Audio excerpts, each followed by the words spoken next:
Hello বন্ধুরা, আমি চলে এসেছি আপনাদের কাছে একটা নতুন ভিডিও নিয়ে। এটি হলো বৃন্দাবনে আপনারা থাকতে পারবেন মাত্র 600 টাকায় হোটেল। এটির নাম হলো মাধব নিকুঞ্জ। তো এই হোটেলে কিন্তু আপনাদের রান্না করার সুব্যবস্থা আছে। এবার আমি আপনাদেরকে নিয়ে চলে যাচ্ছি ওপরে। আপনারা বাজার থেকে জিনিস নিয়ে এসে এখানে কিন্তু রান্না করতে পারবেন, তার ব্যবস্থা কিন্তু এই রুমের মধ্যে আছে। এটি একটি গুরুদেবের আশ্রম।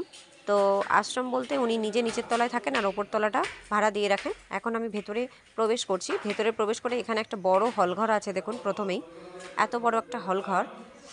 এই দেখুন পুরো হলঘরটা, যদি অনেক লোকজন আসেন হলঘরেও কিন্তু থাকতে পারেন। এরপরে আপনাদের যেটা দেখাচ্ছি, এই রুমটির প্রাইস আছে 1000 টাকা। এর মধ্যে মোটামুটি কিন্তু আপনারা 3 জন করে 3, 4, 5, 8 জন 9 জন থাকতে পারবেন কিন্তু 1000 টাকা রুমটিতে। এরপরে আবার আপনাদেরকে নিয়ে এসলাম বাইরের দিকে।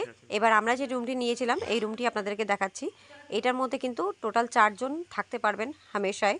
দেখুন অনেক বড় বেড আছে, ডাবল বেড রয়েছে, দুটো দুটো বেড রয়েছে, এখানে পাখা আছে, লাইট টাইট সব কিছুই রয়েছে। আর খুব সুন্দর, এত মনোরম পরিবেশ। আর এটা কিন্তু প্রেম মন্দিরের খুব নিকটেই অবস্থিত, মাধব নিকুঞ্জ। এখানে দেখুন জামা কাপড় রাখার হ্যাঙ্গার ট্যাঙ্গার রয়েছে, রাখতে পারবেন।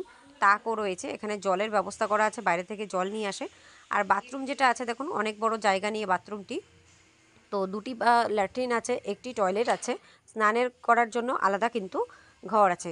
এবার বন্ধুরা, আপনারা যদি যোগাযোগ করতে চান তাহলে মাধব নিকুঞ্জ গুগলে অপশান করে সেখানে কিন্তু আপনারা আসতে পারেন। আশা করছি আপনাদের ভিডিওটি ভালো লেগেছে। যদি ভালো লেগে থাকে তাহলে অবশ্যই লাইক করবেন, চ্যানেলটিকে সাবস্ক্রাইব করবেন, বেল আইকন প্রেস করবেন পরবর্তী নিত্য নতুন ভিডিও দেখার জন্য। থ্যাংক ইউ ফর ওয়াচিং বন্ধুরা। আর বন্ধুরা, আরেকটি কথা বলতে ভুলে গিয়েছিলাম, নাম্বারটা ডেসক্রিপশনে অবশ্যই দেওয়া থাকবে।